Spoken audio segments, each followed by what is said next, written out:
I'd like to call to order the Committee of the Whole for Tuesday, June 22nd, 2021. Let the record show that all aldermen are present. And before we get into important matters on our agenda, I do want to mention another important announcement that tomorrow is Alderman Robinson's birthday.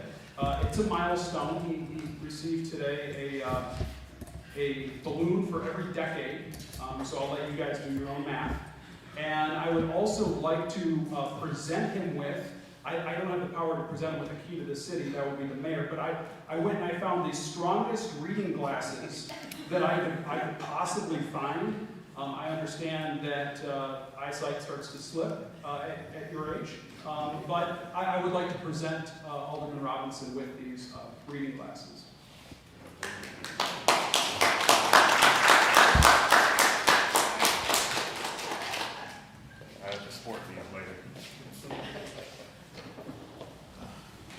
Okay, down to business. So first on our agenda, we have to reschedule. We were going to have a presentation by another municipal website developer called TownWeb.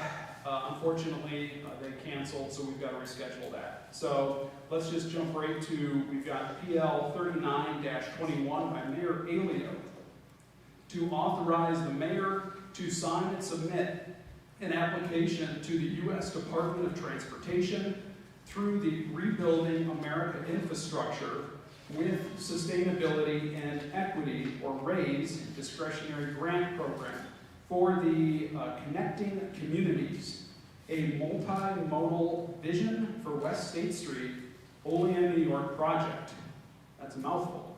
So, Mr. Mayor. Yes, thank you, John.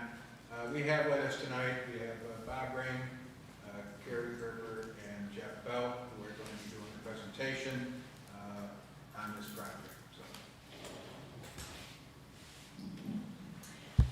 The RAISE is a discretionary grant program. It's formerly known as the Tiger, or Build. You may recall the Tiger acronym from 2013 during the North Union Street reconstruction project. This program is administered by the Federal United States Department of Transportation. Since 2009, the program has awarded nearly $3.4 billion in federal funding to 299 projects to support rural and tribal communities across the nation. To leverage an estimated $6.2 billion in non-build Tiger and RAISE funding. Overall, the Department of Transportation has received more than 9,700 applications requesting more than $175 billion for transportation projects across the country. In 2020, Build awarded 70 projects across 44 states, so it's extremely competitive nationwide. The operating administrations will review the technical capacity for all eligible applications concurrent with the merit criteria evaluation.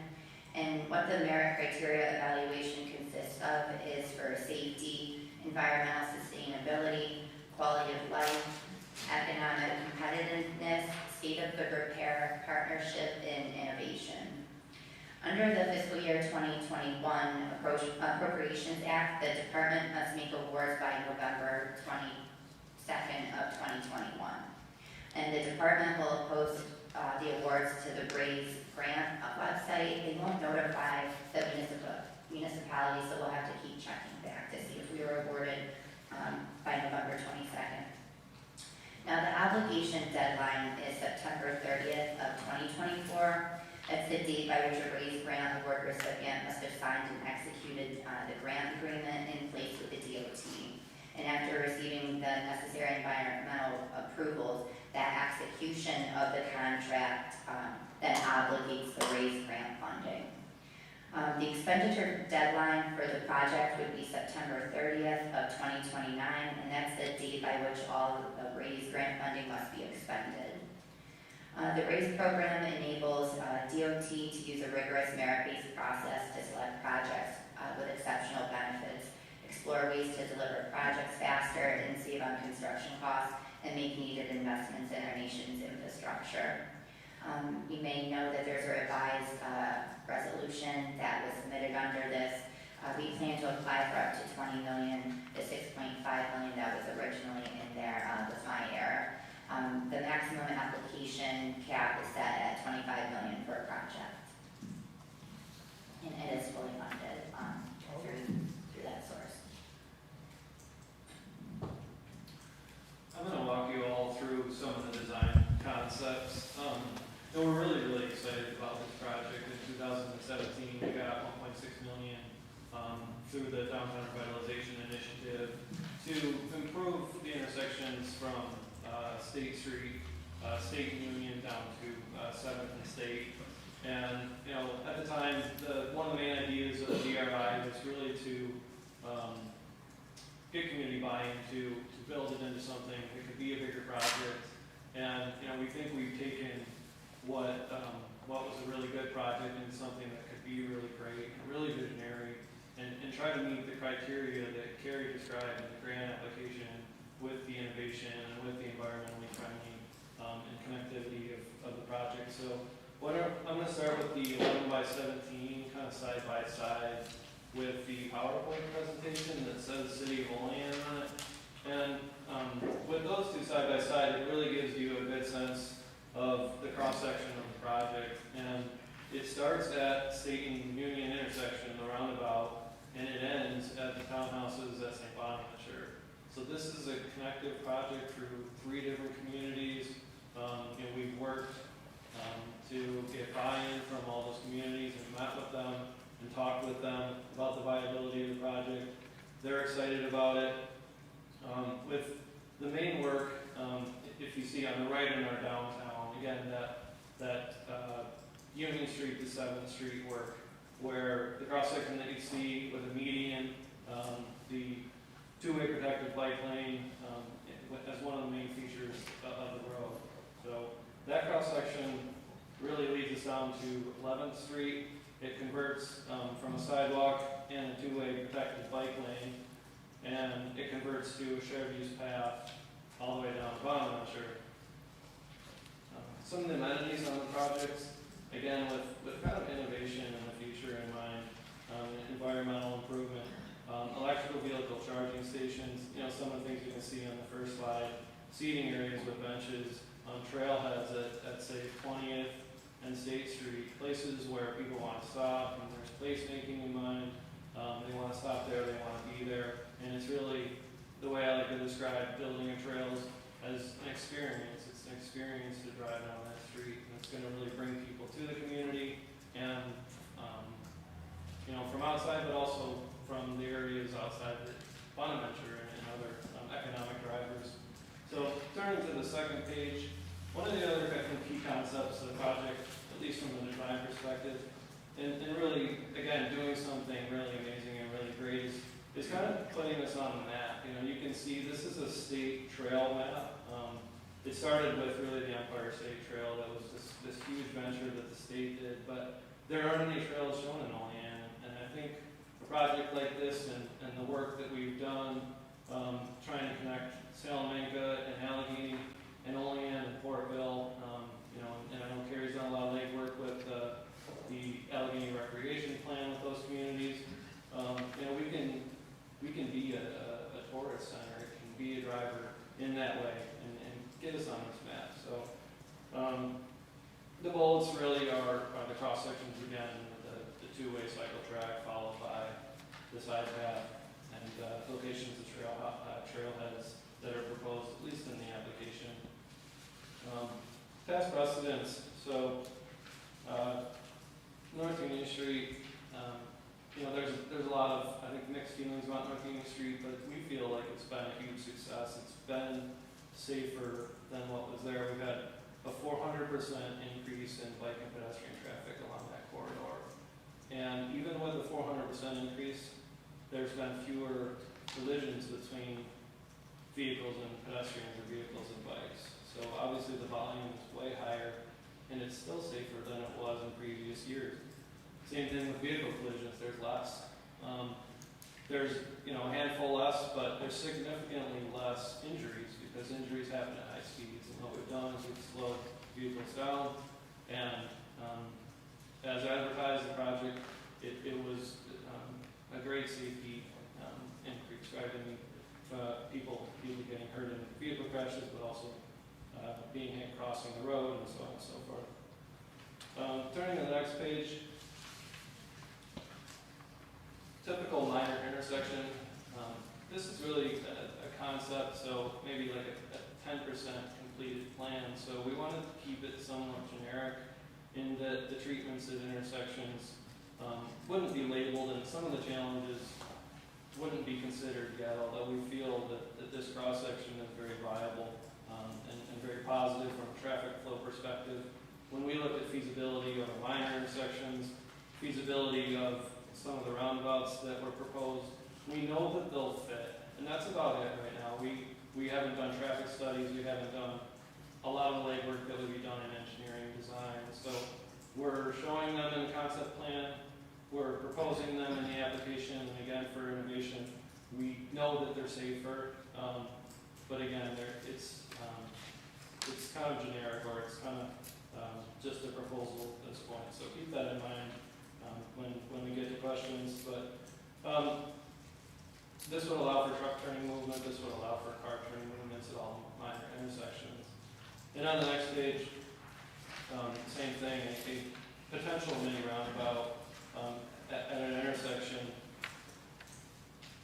would allow for truck traffic turns, would allow for U-turns, which would be very positive in vehicles that want to make right turns out of driveways or street intersections.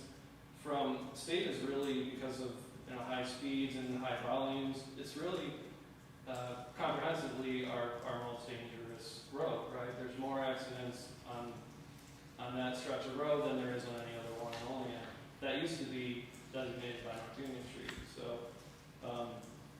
what we want to do is make left turns safer, make side-by-side accidents safer, high-speed accidents safer. So the whole concept is surrounded around those ideas. And then again, we've seen that it can make it work with bike and pedestrian traffic through here. All our crossings would be shorter with refuge islands. And these intersections would have room now for amenities that we spoke of, like benches and trash cans and street art and other things like that, bike parking. And then lastly, the budget. We have, perhaps for contingency, perhaps for matching funds, we have money that designated towards the project that that we can use, 1.6 million, as I've said, in the downtown revitalization initiative, and then the state just awarded us touring route funding, which is Route 16 and Route 417. They're both state bike touring routes. If you go down Porterville, you see they have bike lanes and things. The idea is for the state to advertise those as bike routes. So this is positive in their eyes. We think that will help the application, with the way that the project is looked at. So the project is right now our cost estimates, our closest cost estimates, 15.5 million. And our expectation, as Carrie said, is 100% funded.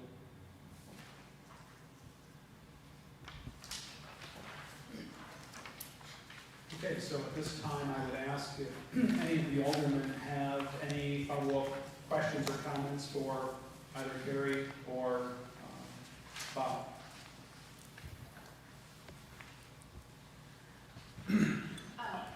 Alderman Gonzalez? No, Linda, go ahead. That's okay, just a quick one for that.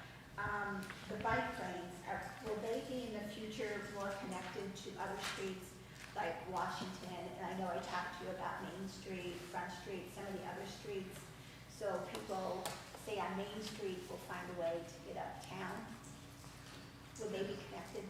Yeah, definitely. And I think that John had presented at one point as like a downtown loop with our phases of walkable Olean, creating like a circle around downtown with kind of like octopus feet or legs stretching out in our neighborhoods. And that's why it's so great to have this grid type of network with the centralized downtown and centralized park network that we can connect down Main Street and Spring Street, which has been proposed, South Union Street, Franchise Park, and others.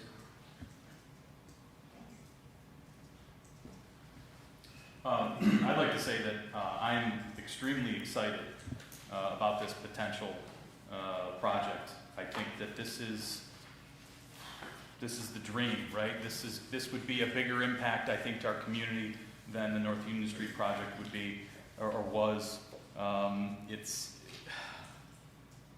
everything we've been talking about for years, right? Connecting St. Bonaventure, making everything bikeable, walkable, you know what I mean, safer. You know, how do you bring jobs and people back to wanting to live here? This is a bombshell to drop on Olean in a very good way, and I'm very excited about it. I'm not super optimistic that this would actually happen, just knowing how the first project went, but I am hoping for this, and this has my support completely. So. And anybody who questions the wisdom behind a project like this and the benefits, I really wonder about if they know what they're talking about. Alderman Robinson, please. I just want to piggyback off of Alderman Gonzalez and say, you know, I definitely love this theory, love this idea.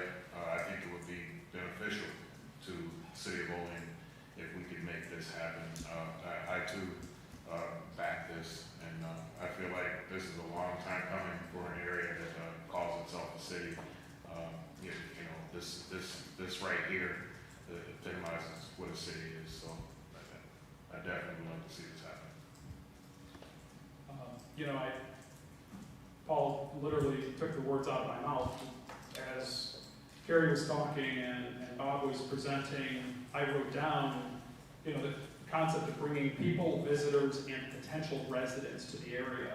And a concept like this to tie into North Union Street, it doesn't. And as we continue chipping away at the neighborhood connections, all right, which we've been doing with, along with the mayor really well, we're doing Washington Street, Main Street, and we start to try to tie in the parks.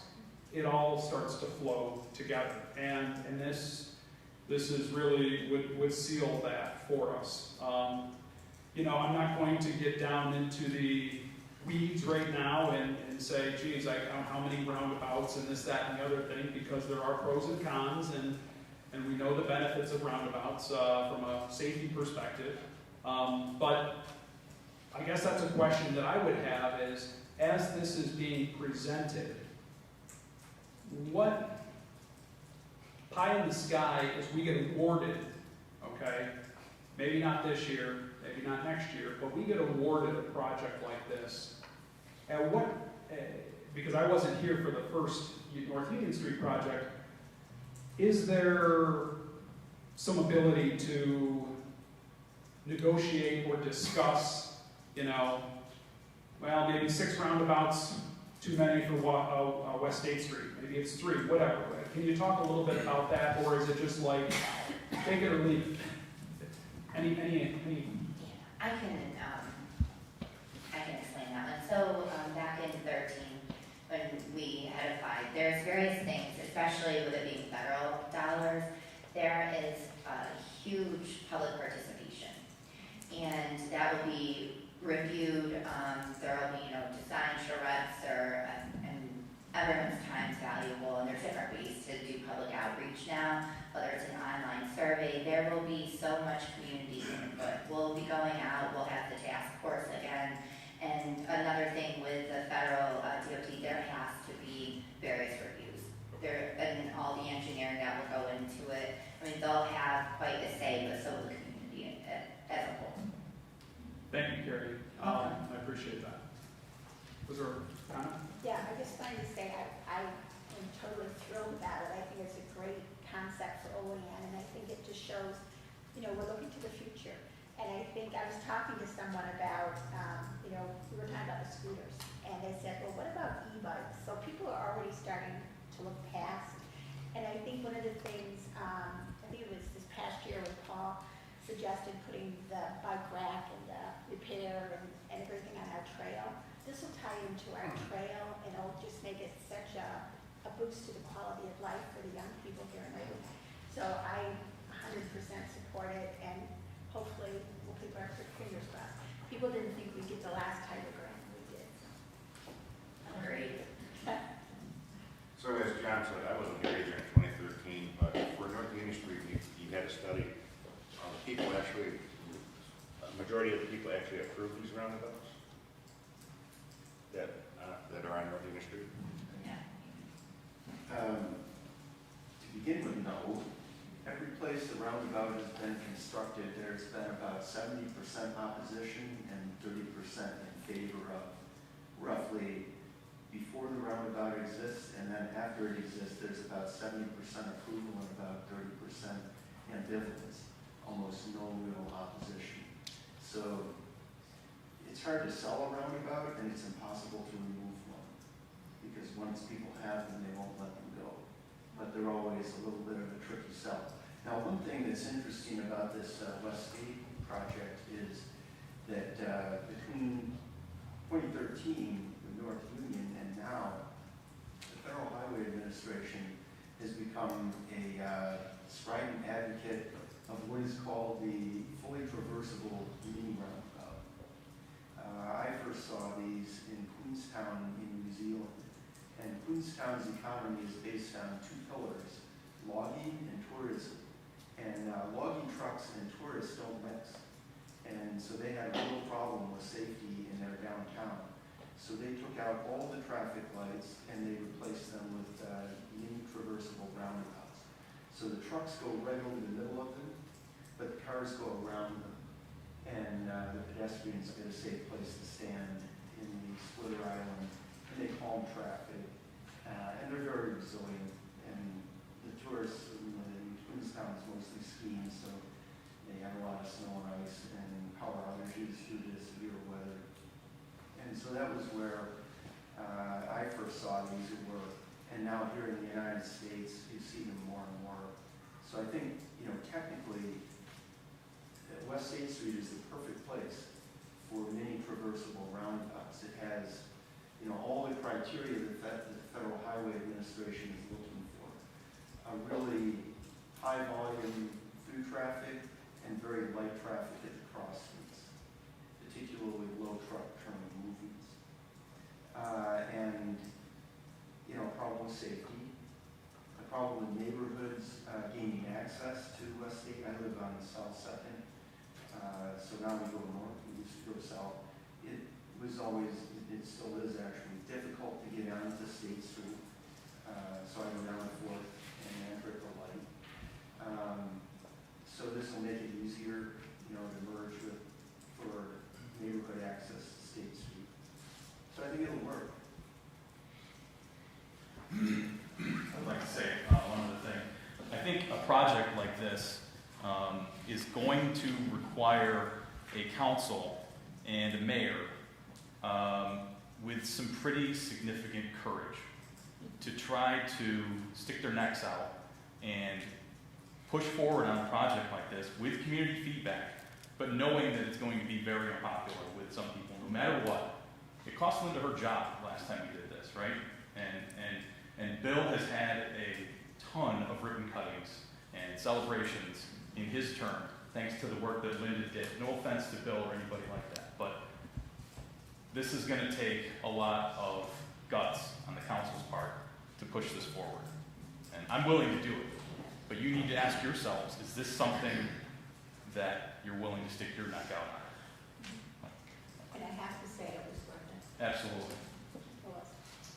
Oh, I got to imagine that as communities and the number of applicants going after money, grants like this, I have no idea what that number is, but I'm sure there's plenty of them. You've got to come forward with a pretty progressive concept, right? Just to say, well, we've got a plan to eliminate 3 red lights on West State Street, we're going to repave it or something like that. I mean, you've got to kind of come out with a concept like this to catch their eyes, right? And to get their attention. And ultimately, hopefully, get $20 million. So that's $20 million that isn't coming out of the pockets of the city of Olean taxpayers, right? That's via the federal government. So, like Paul, I do, and Linda, I do think we need to take a chance. Anyone else? Oh, please, Mr. Rowe. Would you mind if I comment for a moment, Councilmember Gonzalez? I want to follow your point. The reason that I came tonight, and Susan, Terry, and Bob invited me to sit here in this august jury box, was to make 2 points. One is that Olean is very important, and the second is thank you for your service. Olean is, I grew up in Cattaraugus County, it's the city. And, so thank you for your service to 13,690 Oleanders, but be aware that there are 140,000 people in the service area of the Olean General Hospital, and they view Olean as their city. So the work that you do here is, really for a much larger population. And I want to thank you for your service and your courage, because I spent a long time on the Regional Economic Development Council, and Olean always punched well above its weight, implementing more priority projects of that council than any other city but for Buffalo here in western New York. And you've always been extraordinarily courageous and willing to do projects that are really, role model projects for other communities that are also trying to navigate the difficult transition in their economy. And of course, Olean's economy has had to transition a couple of times. When it was originally founded, this was supposed to be Pittsburgh, at the big port city at the top of the Allegheny River, and then somebody built a Erie Canal, and the trade route moved north. Then it became an oil boom town, and then a manufacturing center, and now we're making our way toward, our next iteration with a diverse economy, featuring a lot of education, healthcare services, and high-tech manufacturing in the community. A community that people choose to move to, choose to invest in, choose to raise their families in. So I thank you for, the very courageous civic investments that you've made. And, I would advocate to you that Olean is already held up as a role model. And we've seen this, Kerry has facilitated articles in planning magazines and the like. And, you're showing the way for other communities that are grappling with the same problems that you are. So, my sincere thanks. Thank you, Mr. Cole. I want to ask the mayor, any comments on this design? I'm very pleased to see that the council is in support of this. We've had a couple of meetings, we've met with the neighboring communities, and I just wanted to echo everybody's comments. This is going to move Olean forward. So we'll get our grant in with your blessing. We'll keep our fingers crossed, and hopefully we'll get this and we can move forward with this project. We're doing all the right things in Olean right now. The council is very progressive. I'm thankful for that, and we're doing the right things. So, thank you. Okay. Go big or go home. So any other comments before I'll entertain a motion? So moved. Motion's made by Alderman Gonzalez. Could I get a second? Second. Seconded by Alderman Witt. All in favor? Aye. Opposed? Hearing none. Motion carried. And it is referred to tonight's regular meeting. Next we have, and thank you to Carrie and Bob and Mr. Bell for attending here tonight. Next we have, let's see, PL 34-21 by Mayor Elio to authorize the mayor to sign and submit an application to Health Resources Incorporated through their Walkability Action Institute community implementation for costs associated with the purchase of high-resolution reflective paint to advance complete streets implementation in an amount not to exceed $15,000. Mayor Elio. Thank you, John. Yes, we've already submitted a grant here for this. It was given to us, and this is, we just need the council's blessing to accept the money. And this will be to help with the high resolution reflective paint for our bicycle routes along the street. So, Terry, I hit it off. Okay, I can always add. So, the New York Walkability Action Institute, the mayor and I have been working with this organization. We're pursuing policies about, walkability, bikeability, rolling. And so ultimately, we have an upcoming seminar for 3 days. It's a virtual online. And I did a walk audit with Sandy Brundage, who's one of our team members from the city of Salamanca. So we're looking at strengths and weaknesses from the North Union Street project, the 6.2 mile long stretch. And so we've come up with some pictures from our walk audit for things that are currently occurring out there, some surprises, all very positive things. So ultimately, we had submitted this application for $15,000 in funding that the mayor had said, this happened very quickly, and we were awarded. So it's actually a quick project turnaround. All the funds need to be spent by September 21st. And it's fully funded, and there's no city financial contribution. Awesome. So is that some of what we've seen over by the mall? That was a sample. Okay, awesome. Well, first of all, I love that. I think the green for bike safety, I think it jumps out at you. I think it really identifies something different. So whoever, is that kind of the color that bike that you use? Because I think that's really cool. I really enjoy it. So. That was Bob. He gets credit. Oh, you picked out the color. I like it. All right, great. And great job on this. Any other comments or questions on this? Yeah. Alderman Witt. Yeah, John, yesterday we were in Rochester, and their bike lanes are the same color. They're green, and they just pop out at you, and it's definitely a safety issue, so I think it's great that we're going in the same direction. Very good. Okay, anything else? I'll entertain a motion. I'll make a motion. Motion, Alderman Witt. Do I have a second? Second. Second. Was that? Give it to the group. All right, second by Alderman Robinson. All in favor? Aye. Opposed? Motion carried and referred to tonight's regular meeting.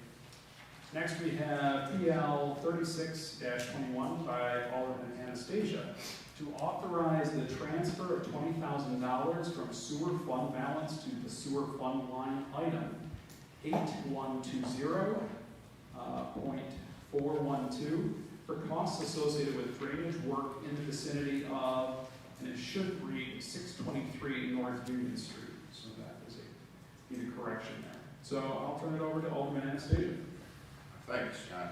This was first brought to my attention back last spring, probably around April. The residents down there are the Greens, and every time it rains or we have a severe storm, the water flows from North Union Street coming off of Route 16, the North Union Extension, right across the roundabout area. And it's like a river in their driveway. It causes significant property damage to their home. I guess it was an ongoing issue back to the previous alderman, and it's been going on for years, so it's time that the city helped these residents out. I'm under the understanding that at one time there used to be a drain down there by 7-Eleven that was removed when the roundabouts were installed. I can't verify if that's true or not, but there needs to be some sort of drainage there to catch that water before it goes into the Greens property. I invited Elida Green and her husband to come up to the council meeting here tonight, since it's their property and they're going through significant damage. So if Elida would like to come up to the mic and town council, that would be great.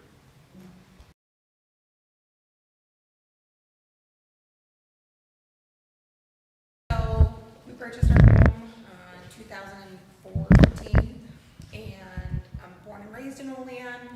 We moved back, I'm proud to be here. I love my home. However, and I love the roundabouts. I love the roundabouts.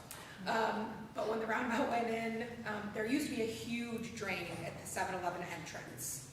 And when the roundabouts went in, new sidewalks went in, there's no drain anymore. So literally, it just pours like a river. Last year alone, we spent over $13,000 out of pocket because it was denied on our insurance. The back end of our house was literally falling off. It was from all of the water. So we had to have our addition redone, rebuilt, the foundation lifted because the foundation cracked, and flooding damage in our basement because of it's just so much water. When it gets really bad, if you drive by our home, there are huge sandbags right at our steps that we can put out to try to divert water. We have dug out the end of our driveway and we've put rocks in to try to divert some of this water. And and now our insurance premiums have gone up even though nothing has been covered by insurance. And I love my home and I don't want to have to leave my home, but it's just to the point where we just can't stop it anymore. We are the low point. Literally, our driveway dips down and goes down even further. And there used to be a small drain, just a little one in the street as well. But it's when all of the whole road got redone in that area, we lost the drain. So we had reached out before years ago to the other aldermen, and unfortunately to no avail, no responses at all. I did not think to contact the mayor, I didn't. But as soon as we reached out to Mr. Anastasia, he started jumping on it. We reached out to Mr. Crawford, he jumped right on it. So I've been very appreciative, at least to be heard. But I do love my home, and it's just costing us lots and lots of money due to the flooding from the massive amounts of rainwater. And there are videos, there are photos of us standing just under your knees with just water. It's just so much water, and there's just nowhere for it to go. So if we could get any help, we'd really, really appreciate it. Thank you. We do have a resolution after this workshop here at our regular meeting, and we're asking the council to support $20,000 and under Bob Engineering. Hopefully we can get something done sooner than later. Thank you, thank you.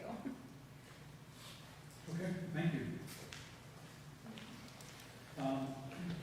Alderman Anastasia.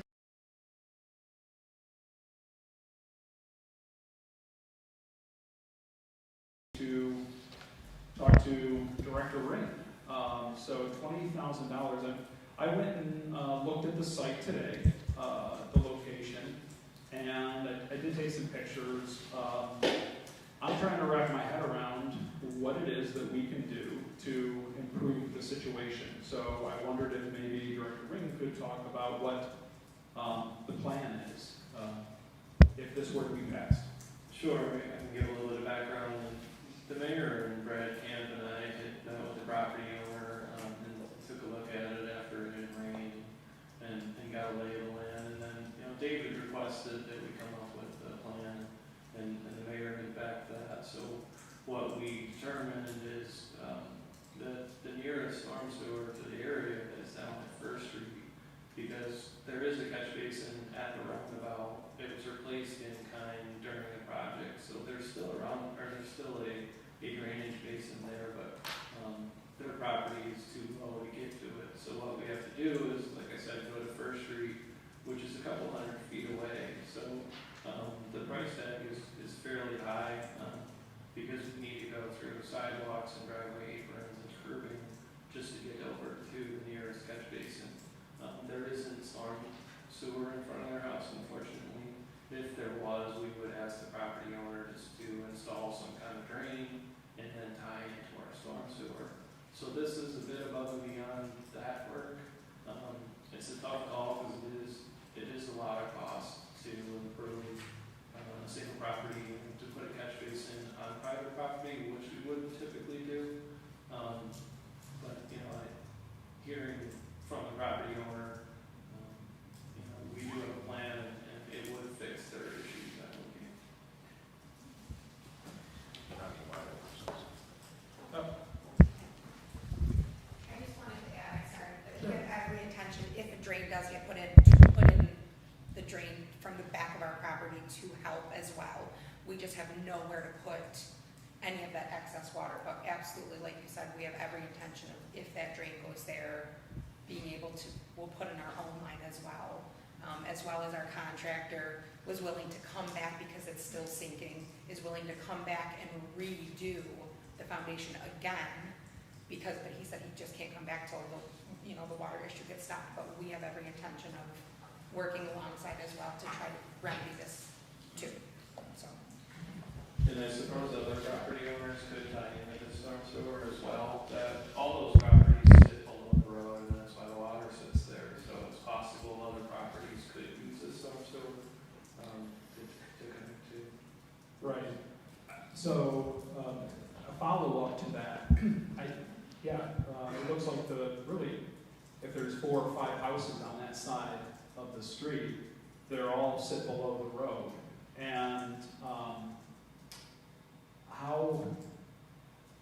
what is the origin of the water? Where does the water, where is it coming from?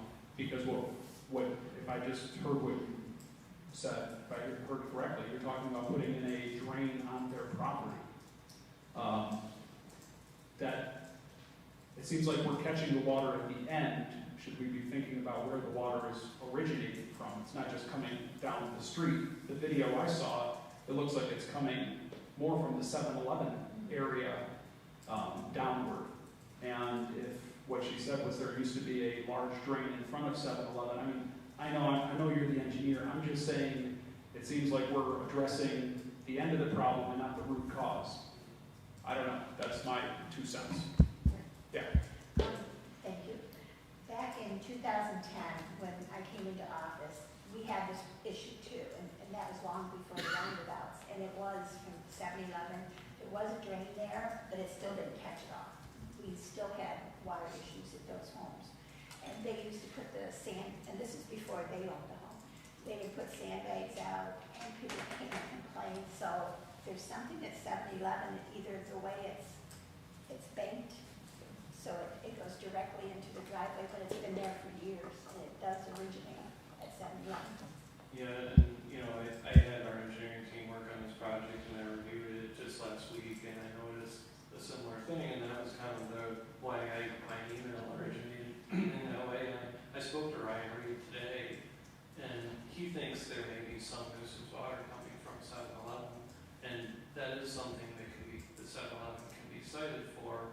Those catch basins could be full and need to be cleaned out on a regular basis. I think that would help. It could be a good first step. Ms. Green? In regards to the issue with 7-Eleven, approximately 3 years ago, they had a large gasoline leak that ended up in our yard. The DEC had to come out. We were evacuated from our home by the fire department. There was a huge gas spill, and it literally came right down the sidewalk, right into our yard.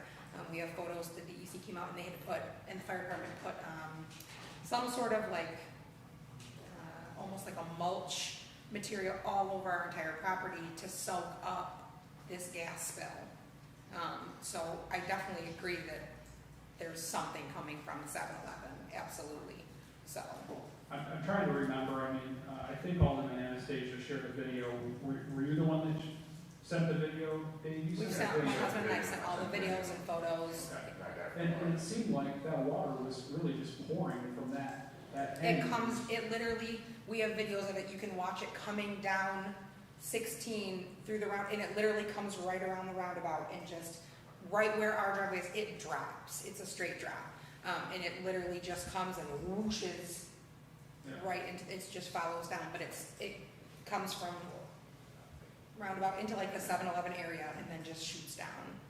Well, both of those, they had some small drains in the 7-Eleven parking lot towards the street. They were full. I looked at them today. They're probably 6 inches down. There's standing water in there. So they probably are doing nothing, very little. They probably are plugged or whatever drains get. But I'm not opposed to doing something to rectify a problem with water drainage on our streets. I just want to, I'm concerned about addressing the origin of the problem, not just the end point. That's all that's ultimately my concern. So you're saying that the water comes from the north side of the roundabout, from the Hinsdale Like the side? hospital way, yep. Okay. You can watch it. You can literally, in the videos that we have sent, you I can haven't seen watch it those, just yeah. pour down. And just when it's heavy rain. And like I said, I'm fine with, I don't even care to put the drain on my property. do it up, I don't mind at all, I just want to help save our home. And then, from what we are aware of, like, our neighbor, Jimmy DeWallaby, is right next door to us, and he doesn't have as much damage because I don't think he has damage at all, but it pools as well on his property, but not as bad as ours. We are just that low spot, and we are the first low spot. So, but in photos, I know we have photos of it from from his property to ours being deep as well, but it just comes right around that roundabout. And I think it's just because it's a slight little bit of a hill, and just pools. It's just nowhere for it to go, so. I guess I could see how the roundabout could have altered that flow, you know what I mean? Obviously, we didn't change the elevation of that street there. I guess that makes sense. Could we suggest or actually have our engineer or our DPW director actually request that 7-Eleven do something with those drains? I mean, require them to keep them clean, and maybe even make them bigger. Is that something that's possible? It's a code enforcement issue, not to pass it up, but pass the right away, that they would really have to handle that. I guess I would suggest that if the money is passed, we would try and find a way with the lowest cost solution, right? We can start there, and we can still work on a solution there, even if it's the extension of the storm sewer. Not to belabor this too, but I don't see even, did we say, like, what drains are we talking about that 7-Eleven doesn't manage? Like, is it? It's on their property. Yeah. There are two at the base, very close to the sidewalk, Paul. There are two storm sewer drains. I would imagine, do they empty into our storm sewers? Where does the water go? We think they go towards North Union Street. But they're plugged currently in the picture that I sent you. Yeah. You can see there's water sitting right on top of the grate, so they're not draining a lot of the time. Listen, I'll put it this way. I have no problem supporting setting this money aside with, and I'm not one to micromanage anything, but I guess I just would like to ask for some sort of stipulation that we truly look at the root cause, and if it's like you said, working towards the lowest cost solution, if it's working with 7-Eleven. So I did take a picture. Yeah, I didn't zoom in enough on where he circled the drain that's clogged. Yeah. So this is looking. Yeah, that's Okay, the one. so there's one right at the, right? It's all the mulch in it. Yeah.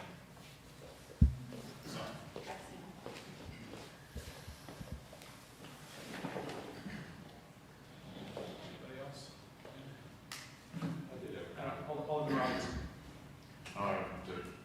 To go back to the gas bill part, because that was rather disturbing to hear.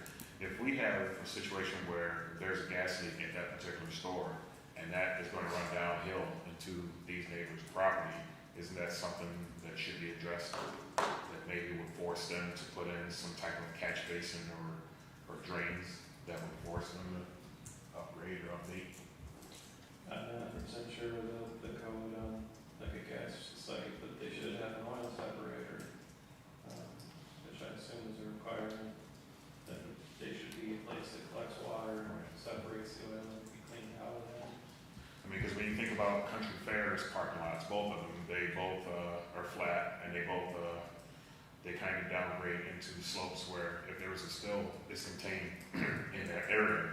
But since their gas pumps are right there on the slope, maybe that's something that needs to be addressed.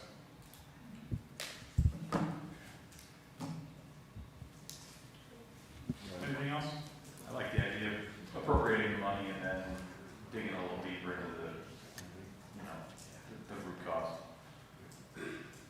But at the same time, it shouldn't take forever to do it. So. No. I agree. Mayor, does that sound agreeable to you? Yes, I'm just making some notes. I'll get with, Bob and I will get with codes tomorrow, and it's a good point. other projects, that they should be containing any spills on their property. I mean, those drains may be separators, that would be a reason they'd be prone to clogging too, but if proper maintenance isn't done, that's what you get. So, I don't mind looking at, I'll look at it too, to kind of put my 2 cents in. Drainage has been a specialty of my own thing, so. Yeah, I would encourage everyone to go down, take a look. It is, it's definitely a unique situation, and there are some drains there, but like, I don't know, when someone said maybe they're not large enough, maybe they're clogged, maybe there's some way we can work with 7-Eleven, because it does seem like the vast majority of the water is coming that direction. So if we can stop it before it hits those properties, that would be ideal. John, I'd also suggest that we go back and look at the planning board and what they approved, because they usually have the specs laid out for parking lots and for drainage, and maybe they're not complying, or maybe they just need to upgrade them. But I think maybe that's the starting point. But that gas station's been there for years, used to be Wilson Farms, I mean, how can we go that far back? The problem exists, it needs to be fixed now. Oh, I know, and the problem's been there for years too, Dave. Site plan didn't start until 1995, so I think what Dave's getting at is that there may not be a site plan record, but I'll check my office tomorrow. And I'll update anyone in code enforcement, so if there's a plan set, I'll be sure to provide it to them for their use. Thank you. Sure. Okay. Any further discussion on this matter? All right, so with the, I guess I would just say with the caveat that maybe we can do a little more exploration on this matter, but before spending the money, but would you like to make the motion, Alderman Robbins, Alderman Anastasia? Yes. Okay, I'll go ahead and second. And, all in favor? Aye. Opposed? All right, motion carried, and refer to tonight's regular meeting. And again, for the record, it is in the vicinity of 623 North Union Street, not 702. Next, we have another one by Alderman Anastasia, 37-21, to amend the City of Olean Code of Ordinances, Section 24-135, to prohibit parking on North Union Street at an intersection with Water Street for a distance of 20 feet from the northeast corner of the intersection and 20 feet from the southeast corner of the intersection, as well as prohibit parking on East Water Street at its intersection with North Union Street for a distance of 20 feet from the northeast corner of the intersection and 20 feet from the southeast corner of the intersection. Clear as mud. All right, so, Alderman Anastasia. I received a couple of complaints from constituents that live down on East Water Street saying that at certain times of the weeks, it's very difficult to pull onto North Union Street. They have to crawl because there's cars parked right next to the corner, with activities from 3 establishments down there. You got St. Stephen's Club, you got Bosque Club, you got the Plant, and on the other corner you got Marachi Restaurant, I think I pronounced that right, I hope. Plus there's a deli also there on the corner. On the west side, it's not as bad because there's already no parking here to corner signs, but there is nothing on the east side. And so it's a potential pedestrian vehicle accident. And all we're asking for is a simple fix to put a couple signs up that would solve the problem down there. And I also spoke to Brian Richardson and got his opinion, police chief, and he thought the signs would definitely make the intersection more visible. Okay. Any initial questions or comments? Ray, do you support this idea? Yeah, this is just typical setback from the sidewalk, so anything that provides clarity, I think is positive. And now it's more enforceable and clear for the driver. What is the, I thought that was the requirement, maybe it's not. What is the requirement to set back from a crosswalk or from a corner? Isn't it 20 feet? 20 feet, at least according to like the engineering documents that I usually reference, but I had spoken to Chief Richardson, and he thinks that on the tickets it says something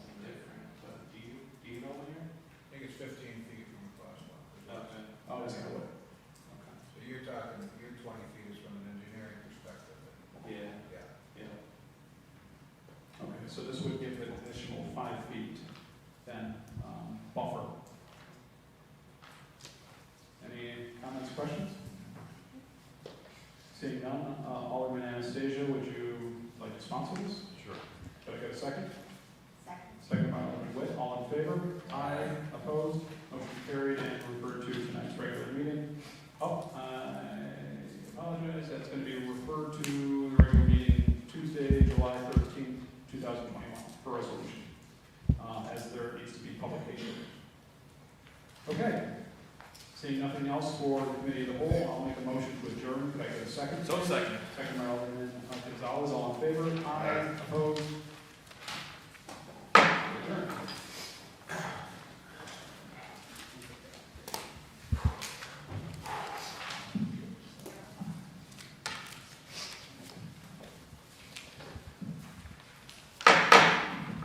I will call to order the regular meeting of the Common Council for Tuesday, June 22nd, 2021. Will the clerk please call the attendance roll? Alderman Witt, Here. Alderman Panis. Yes. Alderman Gonzalez, Here. Alderman Bernard, Here. Alderman Robinson, Here. Alderman Anastasia, Here. and Alderman Crawford. Here. Please rise for the invocation.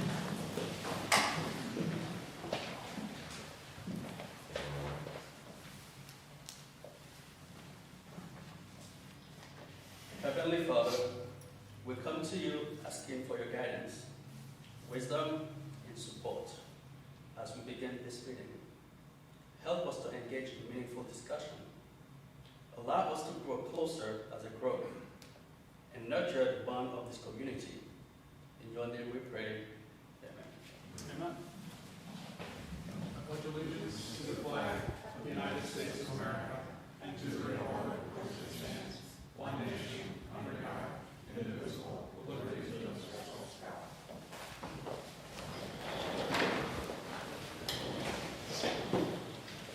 Reading, correcting, and approval of the minutes of the previous regular meeting.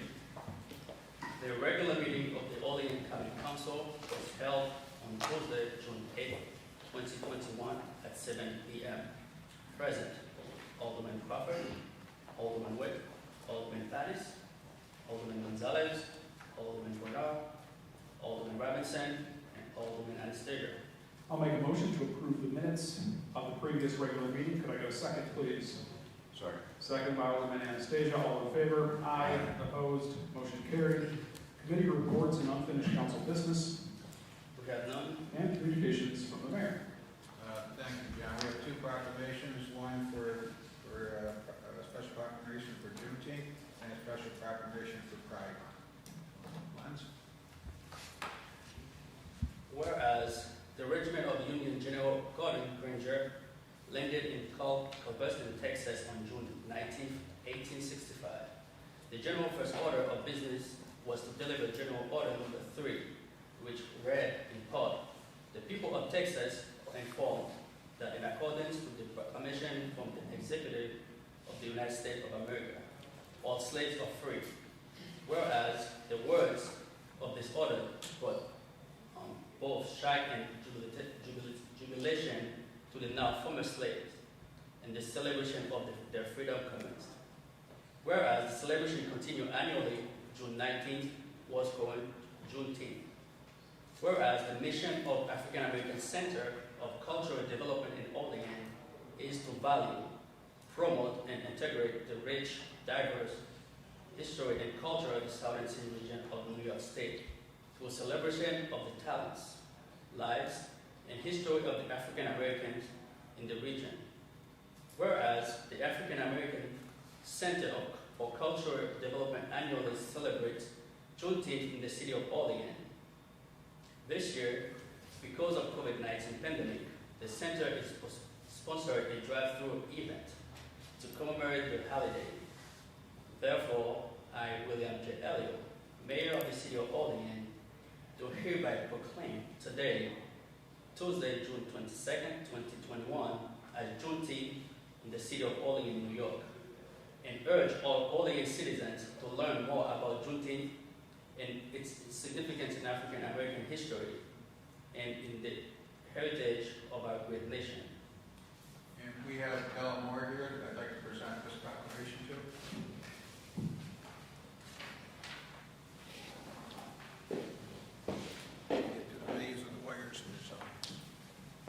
Chantel, on behalf of the city, I'd like to present this to you. God bless. Thank you so much. Okay. Thank you.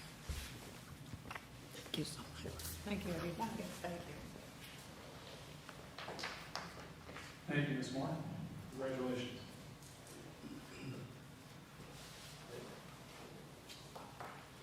Special proclamation for Pride Month. Whereas the city of Olean has a long history of being a diverse and accepting community that works vigorously to welcome all people who choose to live and work in our community. Whereas LGBTQ individuals have immeasurable impact on Olean cultural, civic, and economic success. Whereas celebrating Pride Month increases awareness and provides support and advocacy for the Olean LGBTQ community.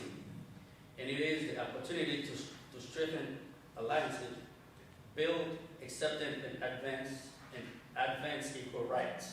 Whereas the city of Olean is committed to support our LGBTQ community. Therefore, I, William J. Elliott, Mayor of the city of Olean, do hereby proclaim June 2021 as Pride Month in the city of Olean, New York, and urge all citizens to recognize the achievements of Olean LGBTQ community. I made phone calls but did not get a response. I left a message for Leo to call me to see if we could have him come up. He's sponsoring events here in the city, so we will make sure we get this to him. So thank you. Okay, thank you very much. Miscellaneous communications. We have none. City official reports. We have none. Proposed legislation and referrals.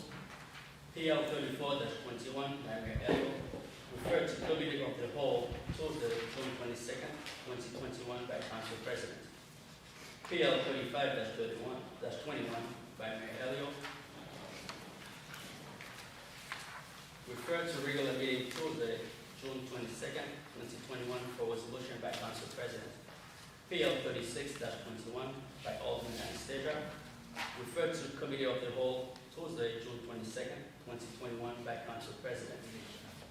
PL 37-21 by Alderman Anastasia, referred to Committee of the Whole Tuesday, June 22nd, 2021 by Council President. PL 38-21 by Alderman Crawford, referred to regular meeting Tuesday, June 22nd, 2021 for resolution by Council President. PL 39-21 by Mayor Elliott, referred to Committee of the Whole Tuesday, June 22nd, 2021 by Council President. PL 40-21 referred by Mayor Elliott, referred to regular meeting Tuesday, June 22nd, 2021 by Council President. Okay. So before going into public comment, I would like to give an opportunity to any of the aldermen to make a statement at this time. Alderman Witt. Thank you. I just have a couple things to actually bring back to the council. I've had a couple of our residents in Ward 1 just wanted to thank the council and the mayor's office and our DPW department for the sidewalk program. They've noticed different areas in my ward that have greatly improved since this program started, so I just wanted to share that with the council. The second thing I'd like to do is just congratulate Della on her proclamation and Juneteenth becoming a national holiday. On behalf of the Diversity and Inclusion Committee, which there are, I think, 6 members here tonight, I would just like to say congratulations, and we're working hard to bring things together in Olean and to support diversity and inclusion, but also we would like to ask if we could be present for your grand opening at the African American Center, and we'd be happy to attend. Absolutely. Absolutely. Okay. And lastly, I read the paper this last week, and I noticed that the county is going to receive $14 million from COVID relief. And I think, as with the city of Olean, it's going to take a while for them to figure out what areas they're going to spend the money in. And I just think I would be 3 legislators that represent the city of Olean to really look at what Olean needs. For instance, dresser closing, losing over 500 jobs. That's just one thing that we could really use to help it. And then I also remember the week before the comment in the paper with maybe receiving $10,000 from the county to help us in, basically promoting the sale of Siemens. So I would just like our county legislators to remember us when they start putting together plans for that $14 million. Thank you, John. All right, thank you, Alderman Lynn. Anyone else? I will make one brief comment, and it's on everyone's favorite topic, cats. Bill and I have been dealing with a lot of cat problems. I don't know about any of the other aldermen, but with COVID last year and a lot of our programs, our trap neuter release program shut down, veterinarians, the clinics shut down, and so essentially there was an entire year off of trapping, fixing, and releasing them, and so the population has really blown up in Olean, and there are some real hot spots of cat activity, and so I've met with the mayor, and he's going to reach out, I believe, to the SPCA. We're going to try to work with the SPCA and the Cat County cat nippers to get some of these hot spots taken care of. So I've received a ton of calls. I don't know if anybody else has, but we are aware, and we're trying to get that under control. You're saying you don't want any more kittens? Is that what you're saying? I cannot personally adopt anymore. I'm all set. You're saying we're on the verge of a catastrophe? Oh, Sorry. Oh, man, you got it. Sorry. I apologize. I'll see myself out. okay.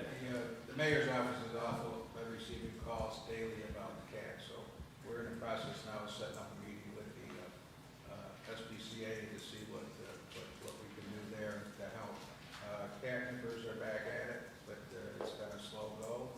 So we have another situation that is raised up again, and that's the deer population. I think I forwarded an email on to the alderman today. Now it's in East Olean too. So I reached out to, I believe it was Rockefeller was the name from the DEC. So we may be having to address that issue also. Not only in the west end, but now it's in the east end. We've all known there's been deer in Eastview over in that field and all that, but the population has increased. All right, thank you, Mr. Mayor. So, will the clerk please read the public comment statement?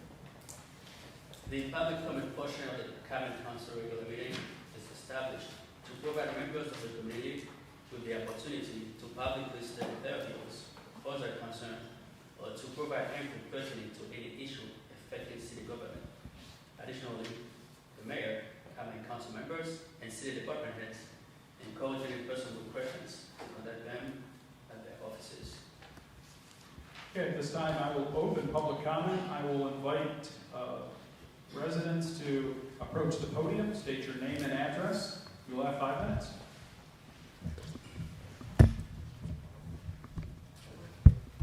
Anyone?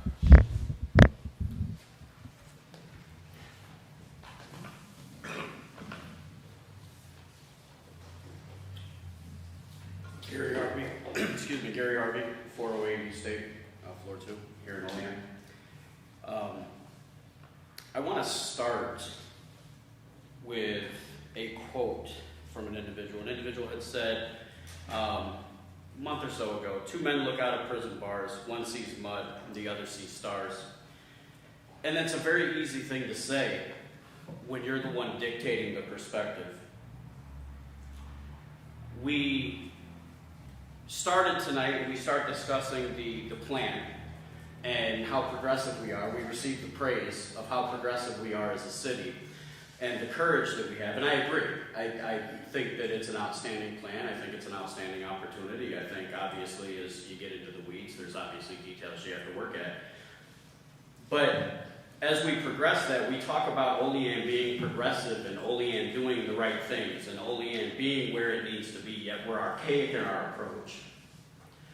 We truly don't have the courage that we just got praised for, because the minute we had to start talking about holding a business in Olean accountable, it started backtracking. It's frustrating. It's frustrating to sit on a committee in the city and know that with everything that's been presented, there's been very little action behind it. It's been a check in the box. It's been a let's make people feel good. Let's give the appearance that something progressive is taking place. But when it comes to action, let's hesitate. We have our police reform committee that just, first of all, it took forever to get started. We go through that process and still nothing substantial. If Olean is truly where it needs to be and doing the right things, then Olean wouldn't have as many empty storefronts. Olean wouldn't have as many empty, dilapidated buildings throughout its city. If Olean was truly doing what it was supposed to be doing, as opposed to the last 10 years having a consistent negative growth rate. It's easy to have courage and be excited about something that may not ever come to pass. We can all get excited about that plan because, you know what, roll the dice. We may or may not get approved for it. And again, let me echo that I think it's great. I do. Please don't misunderstand my statements or my comments. I think that approach is outstanding. And like Alderman Gonzalez said, it is going to take courage because you're not going to be friendly. Because the individuals in Olean that I've talked to, that 70% that don't want to get rid of the roundabouts, I would like to meet them. Because I haven't met that 70% yet. I don't have a problem with the roundabouts. I lived with them for 15 years. I mean, they're not difficult to navigate. However, the majority of people that I've spoke to in the city don't feel the same way. And so there does have to be courage, but there has to be more courage when we can actually take action, not when it's a hope, not when we're waiting on maybe someday kind of sort of getting the money, but do we have action when we can affect change now? Can we actually do something? What can we actually do? When we have opportunities to actually do something as a city, our courage disappears. Agendas overtake. The voice and desire of the people of the city that's beneficial for the city tends to disappear all of a sudden. We play the game. When it sounds good, we all make our comments and we all agree and we all support everyone else and everything's fantastic. But when it comes to actually putting the teeth to the bone, it's not there. That tenacity is not there. And it's unfortunate that our city is continuing to move in that direction. On paper, we can make Olean look fantastic, but walk Olean. And not just Union Street, not just West State, not just East State. Walk Olean. Drive through Olean. Go through these neighborhoods. Then talk to me about how progressive and how right Olean is. Because right now we got a long way to go. Olean's full of some fantastic, wonderful people. But if we don't listen to them, and if we don't operate in a way that's going to benefit them, and we just, everything that's progressive and fantastic relies on whether or not maybe sort of kind of someday, and the things that we can affect, we continue to stall because it's not comfortable, because it doesn't fit our agenda, or because we're not in the clique, it's not beneficial for the city. That's not how you move a city forward. That's not how you grow a city. That's not how you build diversity. We're an equity and inclusion committee in name, but in substance, submit information and a month later still waiting for the city attorney to respond. It's an unfortunate situation, but it's where we're at and it's where we've been, year after year. And unfortunately, it needs to change. I appreciate those of you on the council that actually put your hand to the plow and work, that do your research. You can hear it when you speak. You can hear it when you address things. I appreciate that. But at the same time, we can't just be progressive with things we're waiting on. We have to be progressive with what we can affect now. That's all I have. Thank you, Mr. Harvey.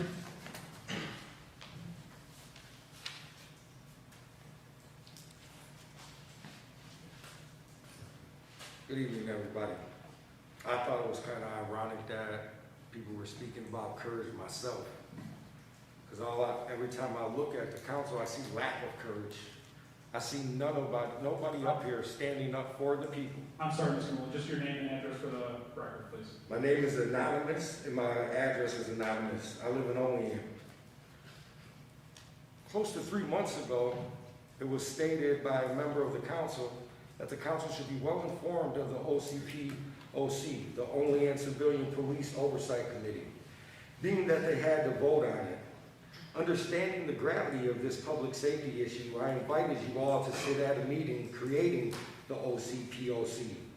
With exception of Alderman Robinson, who is well acquainted with this legislation, being that he worked alongside members of the community on this for the last 6 months. At that time, I also gave you all copies of said legislation and bullet points on what makes a successful review board or an oversight committee, and the chance you could not or did not want to make any of the meetings. You see, I too also want you to be well informed on everything you vote on. Although we sit here and watch you guys vote on plenty of things that you have no clue on what you're voting.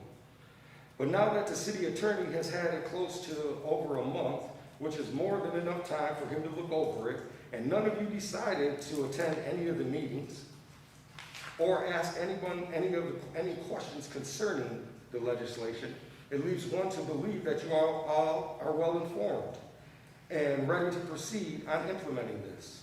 Otherwise, you guys would already ask for questions and attended the meetings. I expect the mayor will be bringing back the committee for the final review and to you all within the next week. Being that we all want the best police practices here in Olean, there is no reason for any more stalling.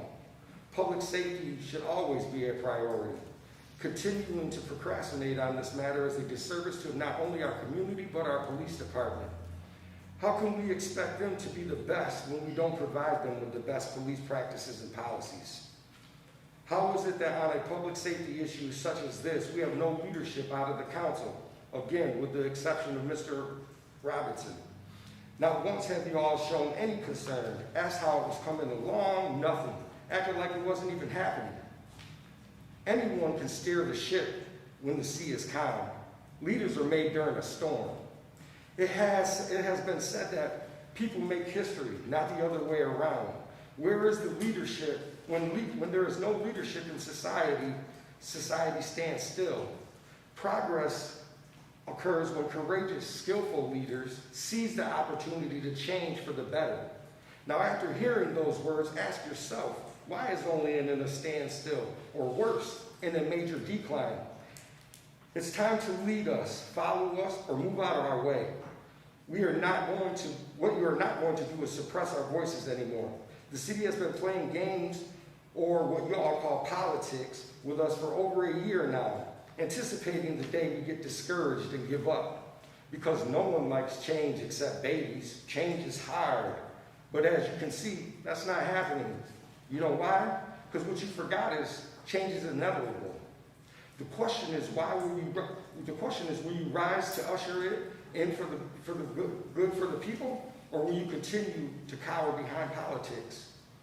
Now, as far as the March 28th incident, the information that has been given to the public is still insufficient. The same people that are saying the public cannot know anything are the same people that are hindering the investigation.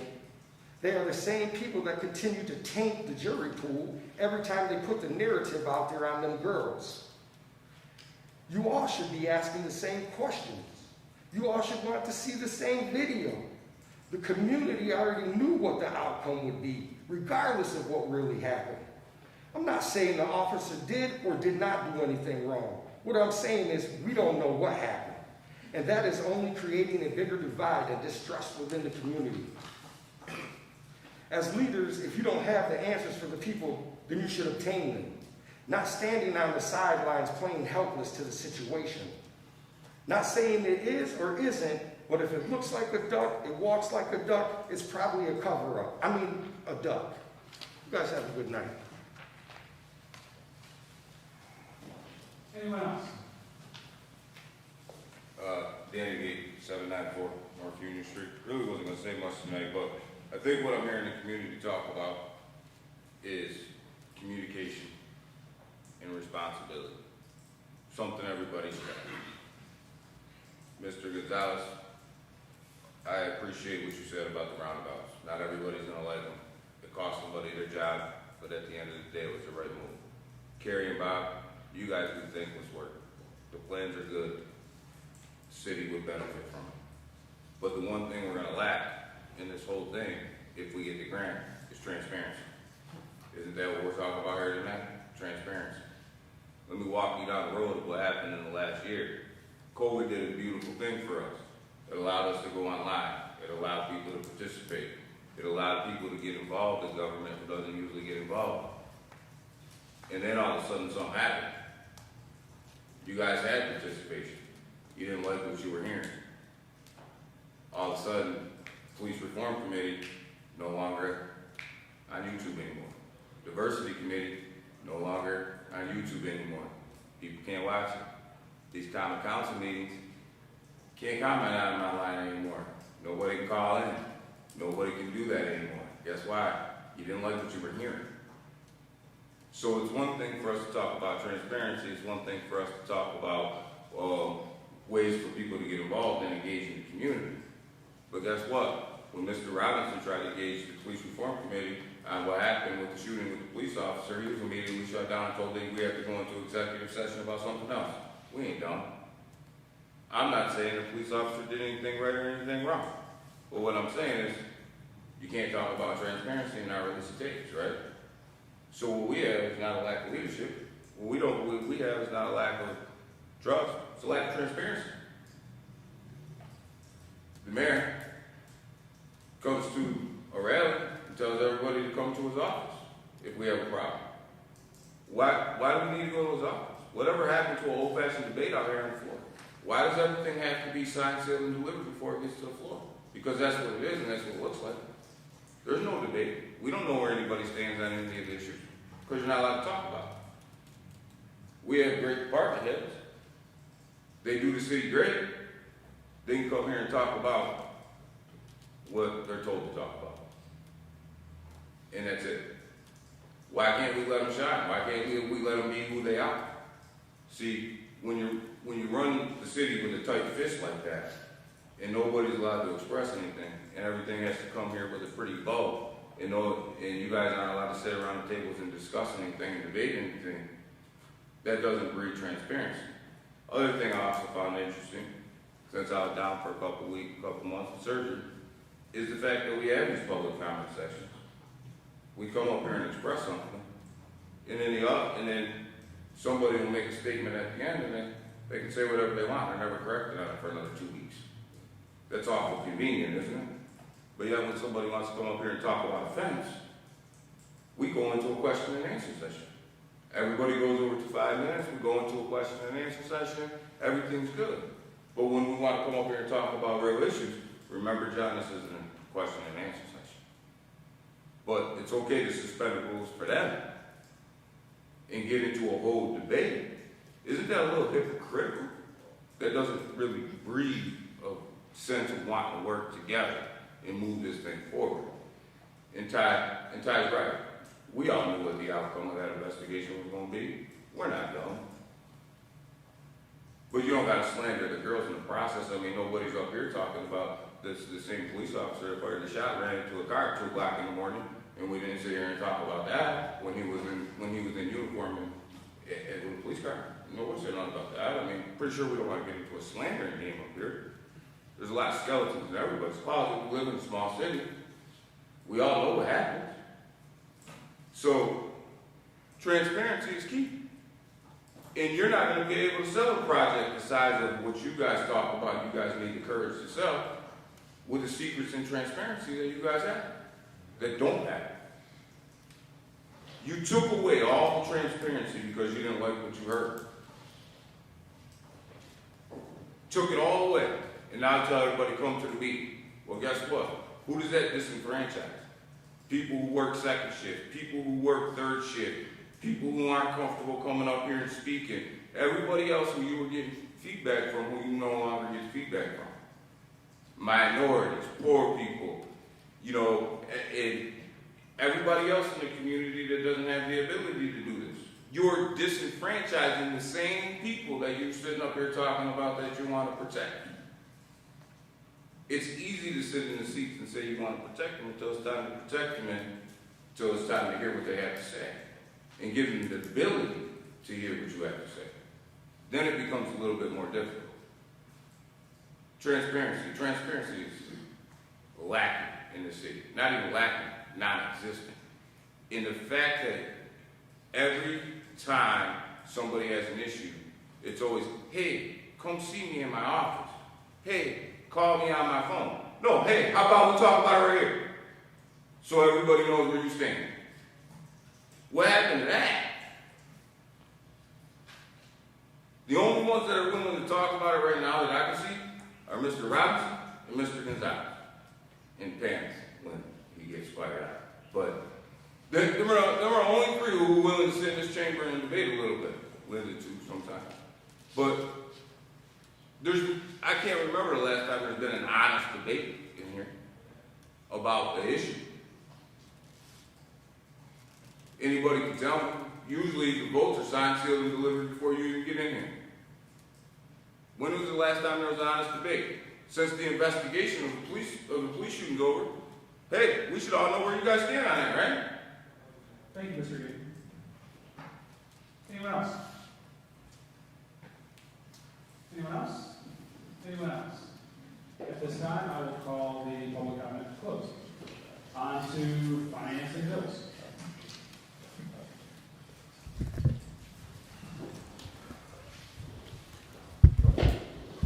The auditor has posted bills and claims against the city of Olean as per list submitted to each alderman and recommended thereof.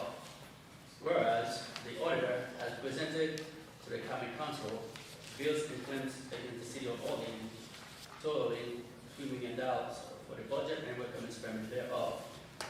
Now, therefore, we resolve that the same being are hereby audited and allowed, and the auditor is hereby authorized and directed to draw warrants for the payment thereof at the amount set opposite his respective claim.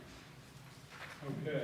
We Just also to the sponsor for that. Just for the record, it's $3,052,403.44.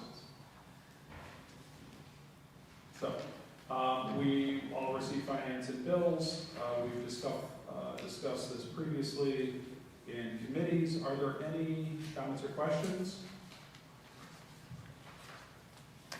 I'll entertain a sponsor, please. Sponsored by Alderman Anastasia. Did I get a second? Seconded by Alderman Witt. Will the clerk please call the roll? Alderman Witt? Yes. Alderman Panis? Yes. Alderman Gonzalez? Yes. Alderman Bernard? Yes. Alderman Robinson? Yes. Alderman Anastasia? Yes. And Alderman Potter? Yes. Motion carries 7-0. On to resolutions. Resolution 42-21, PL 34-21, by Alderman Witt, seconded by Alderman Robinson, to authorize the mayor to sign and submit an application to Health Research ITC through the Walkability Action Institute for Unity implementation for costs associated with the purchase of high-resolution reflective paint to advance complete street implementation in an amount not to exceed $15,000. All right, we covered this in committee of the whole. Any final comments or questions? Seeing none, will the clerk please call the roll? Alderman Witt? Yes. Alderman Panis? Yes. Alderman Gonzalez? Yes. Alderman Bernard? Yes. Alderman Robinson? Yes. Alderman Anastasia? Yes. And Alderman Crawford? Yes. Motion carries 7-0. Resolution 43-21, PL 35-21, to authorize the mayor to sign and submit a grant application to New York State under the consolidated funding application process to secure funding for the City of Olean Comprehensive Development Plan project. We are going to its sponsor. Okay, so this has been covered, discussed previously. Ms. Kerper gave us a great presentation on the comprehensive plan process, told us about this grant opportunity, and just this is another one that I think is critical to our city's development and putting forward a 20-year plan to bring forward another 20 positive years here in Olean. So are there any questions or comments from any of the aldermen before we move forward? Yes, Alderman Witt. Yeah, down towards the bottom, what is the $10,000 local funds? Who's that from? So, whereas the Common Council desires to apply for financial assistance, commits to providing a local match to financially support this project with projected cost. So, Carrie, correct me if I'm wrong, part of the grant application is asking for $100,000, but it consists of $10,000 local match if we get awarded this, correct? Yeah, so when I made the presentation, Linda, I think you weren't present for that. In my initial presentation, the CFA process was just opening, and the total project cost is $100,000. The Department of State has a program available. There's up to $1 million in funding. And when I was on the CFA online board listing what other programs we may be eligible for, Empire State Development has a fund for planning and feasibility studies that's up to $2 million. So the difference from my presentation from that night to tonight, instead of trying to apply for $90,000 just to DOS with such a limited fund, I thought it would be best to apply to both programs. So that's the breakdown for sources. For the total project cost, there needs to be a local match of $10,000. So $50,000 would be applied for through Empire State Development and $40,000 through the Department of State, and the city needs to commit that $10,000 in local funding. Thank you. You're welcome. Thank you, Carrie. Sure. Okay. Any other discussion on this? Okay, seeing none, I'll go ahead and sponsor this, please. Do we have sponsors? No. No. I'll go ahead and sponsor this, please. Could I get a second? Second. Second by Alderman Panis. Will the clerk please call the roll? Alderman Witt, Yeah. Alderman Panis, Yes. Alderman Gonzalez, Yes. Alderman Bernard, Yes. Alderman Robinson, Yes. Alderman Anastasia, Yes. and Alderman Crawford. Yes. Motion carries 7-0. Resolution 44-21, PL 36-21, by Alderman Anastasia, seconded by Alderman Crawford. Resolution authorizing the transfer of funds from sewer fund balance to sewer maintenance. Okay, so covered this in committee of the whole. Is it, Carrie, is it not Carrie? Tiffany, is it necessary to make an adjustment? Since we're just allocating, we've got the account numbers correct. Do we need to make a correction to the address, do you think? I would say no, with the vicinity, it's a very generic term anyway. I'll go with that. Yeah, That's I wouldn't. the address that's listed there is the park across the street, so I mean, It's a vicinity. Yeah. I think we all know, and we did correct that in committee of the whole, so I think we're good to move forward with this. Okay, any comments or questions? All right, well, the clerk please call the roll. Alderman Witt, Yes. Alderman Panis, Yes. Alderman Gonzalez, Yes. Alderman Bernard, Yes. Alderman Robinson, Yes. Alderman Anastasia, Yes. and Alderman Crawford. Yes. Motion carries 7-0. Okay. Let's see, next we have resolution 45-21. Okay, sorry. Resolution 45-21, PL 38-21, resolution authorizing the transfer of fund from general fund contingency to capital fund number 150. We are going to be sponsor for this one. All right, we asked last week that we have a waiting list on our sidewalk program. According to Bob, he's Bob Rain, he said that $10,000 would probably help to true up those waiting to upgrade their sidewalks, and the council was pretty much in favor of that, so I asked this be included in tonight. Any comments or questions on this item? Could I entertain a sponsor for this? Sponsor is Alderman Witt. Could I get a second? Second. Second by Alderman Barner. Okay. Will the clerk please call the roll? Alderman Witt, Yes. Alderman Panis, Yes. Alderman Gonzalez, Yes. Alderman Bonar, Yes. Alderman Robinson, Yes. Alderman Anastasia, Yes. and Alderman Crawford. Yes. Motion carries 7-0. All right, at this time, I need to make a motion to suspend the rules. Could I get a second, please? Second. Second by Alderman Panis. All in favor? Aye. Opposed? Now I need to make a motion to revise Resolution 46-21 to remove the amount being applied for, to allow for the application in a greater amount of no match funding, as well as to include language that Sol Epoxy will donate consulting fees associated with the grant application. Could I get a second on that revision? That's a second. Second is made by Alderman Gonzalez. All in favor? Aye. Opposed? Okay.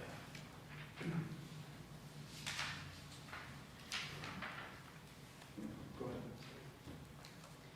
Resolution 46-21, PL 39-21, by Alderman Gonzalez, seconded by Alderman Witt, to authorize the mayor to sign and submit an application to the U.S. Department of Transportation through rebuilding American infrastructure with sustainability and equity raised discretionary grant program for the Connecting Communities, a multi-modal vision for West State Street, Olean, New York project. All right, had presentation and committee of the whole on this. Any final comments or questions? Seeing none, will the clerk please call the roll? Alderman Witt, Yes. Alderman Panis, Yes. Alderman Gonzalez, Yes. Alderman Bernard, Yes. Alderman Robinson, Yes. Alderman Anastasia, Yes. and Alderman Crawford. Yes. Motion carries 7-0. Good luck. All right, one more. Resolution 47-21, CL 40-21. To authorize the expenditure of $215,000 of additional existing funds for the Washington Street project. These two will be sponsored. Okay. So, just to make sure everybody, well, the amounts are here. We've already previously verbally, we had Tiffany and Bob look back. We never authorized by resolution the improvements to North 4th and Washington of $74,000 to that intersection. So we had previously given that verbal authorization. So that is included in this $215,000.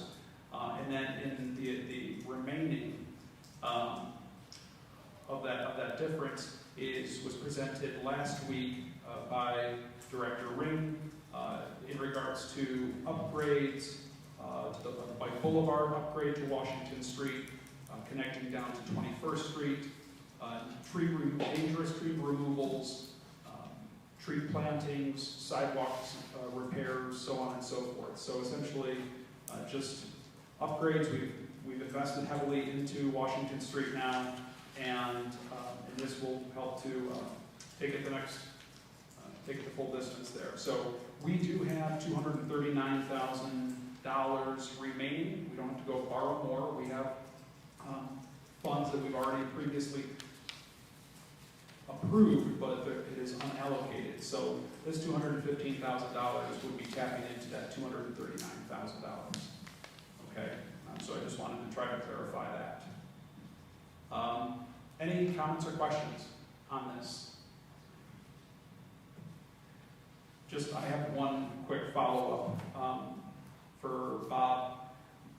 Would you expect the majority of those crossing improvements, the bike boulevard, I think you talked about some intersection, maybe some bump outs or something, taking place next season. Yeah, I think the bulk of the work will be next spring, after talking with striping contractors, and that really being the main thing. We're gonna try and put some temporary striping down because the street really isn't gonna have any control on it, like stop bars and things at stop signs, especially at the busy intersections.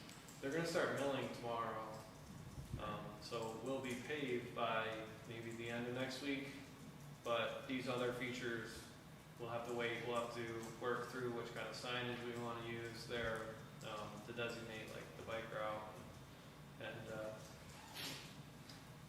things like that. And tree removal is kind of hit and miss depending on how busy our contractor is, but we'll try and get that this year and maybe some plantings done in the fall because we have another project down Main Street where we want to do some plantings too, and we'll probably put that out to bid all at once. Okay. John, I just have a clarification. You mentioned the 21st Street. Are we going 21st or 15th? 21st Street with the center line striping and the edge line striping. The AD ramps are all done after 15th Street because we use CHIPS funding there. So we're trying to, again, standardize the street, kind of complete it this one time, and then it'll be, good to go for 20 years. Thank you. Okay, thank you for clarifying that, Mayor. So when I mentioned 21st Street, the concept of the bike boulevard, the striping, and the signage and so on, to share the road and connecting it down to the bike trail there at 21st. But the water line project itself obviously stopped at 15th. So, any other comments or questions by the Alderman? I would ask to sponsor this, please. Alderman Robinson, would you like to second this? Yes. I'll second. Okay. Will the clerk please call the roll? Alderman Witt? Yes. Alderman Panis? Yes. Alderman Gonzalez? Yes. Alderman Bernard? Yes. Alderman Robinson? Yes. Alderman Anastasia? Yes. And Alderman Crawford. Absolutely. Motion carries 7-0. All right. Anything else before we adjourn? Do we have to sing happy birthday? No. No. Well, I will make a motion to adjourn in honor of Alderman Robinson's birthday. Could I get a second, please? I'll second it. He was seconded. Okay, I